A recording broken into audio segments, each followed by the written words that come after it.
how the U.S. military developed a rifle that caused temporary blindness. Whoa, terrifying.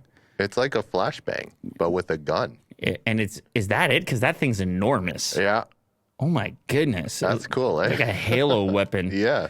For good or ill, the U.S. military has proven highly proficient at developing futuristic weapons to destroy enemy targets or otherwise render them combat ineffective. The B-2 Spirit stealth bomber, for example, can drop 40,000 pounds of ordnance on a target without radar even seeing it's there. They're talking about stealth bombers.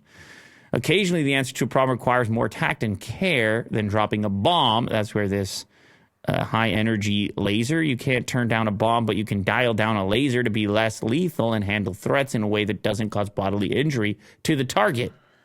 So you're pointing a really strong laser at someone's eyes. And then you're like, be thankful you're not dead. Yeah. Because we could have done that too. Eventually, it got outlawed. What are they aiming at? Targets on the ground or actual target? Like, look at like systems, maybe? You know, blinding like sensors. If there's like or like a scope when someone's like a sniper. It was called the phaser. This unit right here. That looks like a phaser. Straight out of Star Trek. Yeah. It stood for Personnel Halting and Stimulation Response, non-lethal laser device that looks like it would be the weapon of choice for the more diplomatic and calm. The next, shoot first and ask questions later. What is this article with all these jokes and references? Just tell me about the thing. The weapon was developed at Kirtland Air Force Base in New Mexico and was scheduled to be completed in 2006. It was designed in part for the military, but also eventually used by law enforcement.